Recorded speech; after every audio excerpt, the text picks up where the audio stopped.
All right, so given that f of x equals 2 all over x minus 3, and g of x equals 3 all over x plus 4, find the domain of f of g of x. All right, so there's a couple ways to do this, but let's just draw it out first. Okay, we know that g is the inner function, right? So basically what's going on here, right? This is going to be the domain. Okay, we'll call this the domain. Okay, and essentially, right, we're going to feed the domain into this function, right? But remember, the inner function is g of x, so that's what goes first, okay? So we want to find, okay, what are all the numbers that go into g of x, but then, because this is a composite function, right, whatever comes out of g of x, that has to be fed, okay, or that is the domain or input of f of x. Okay? And then, of course, something is going to come out, and that is just the range. So there's really two things going on here, right? First, we have to find the domain of g of x, right? That is the inner function, the domain of g of x, okay? But what's the second thing we have to do, right? We have to determine, okay, what are the values from the range of g of x that fit into the domain of f of x, okay? Okay, so that's the second thing we have to do.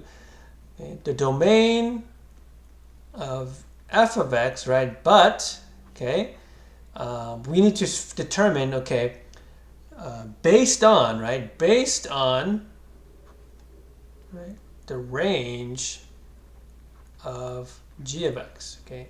So hopefully that makes sense here, okay, because it's a composite function, right? First we evaluate g of x, and then we evaluate f of x, okay?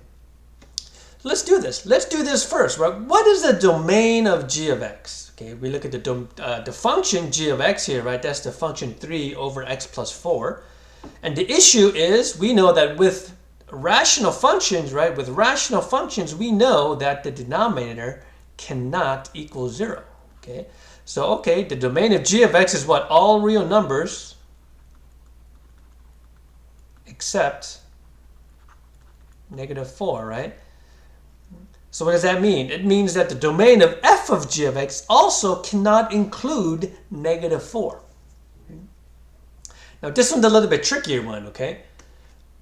This is the second part here, right? Remember, what is the domain of f of x? So if you're just looking at f of x, right, that's going to be, okay, the domain of f of x, okay, the domain of f of x is all real numbers, okay, all real numbers, except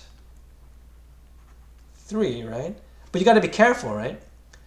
It's not just, so that's, the answer is not, okay, all real numbers have -4 and then all real numbers except 3, right? Because remember what happens, okay?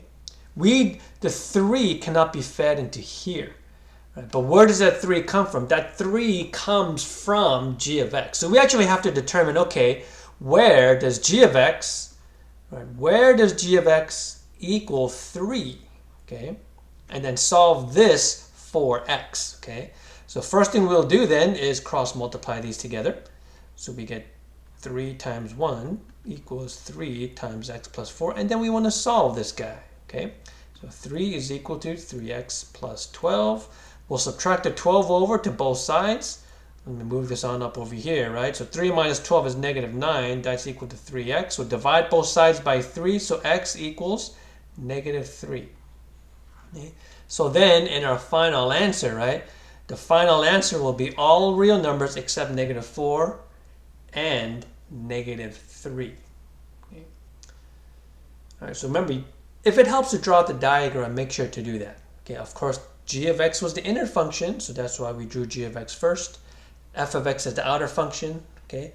But remember, you got to be careful with each part of this function.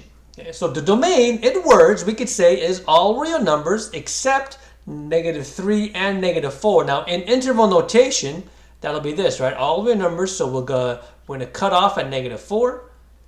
Okay, but then also, we're going to go up until from -4 up until -3, right?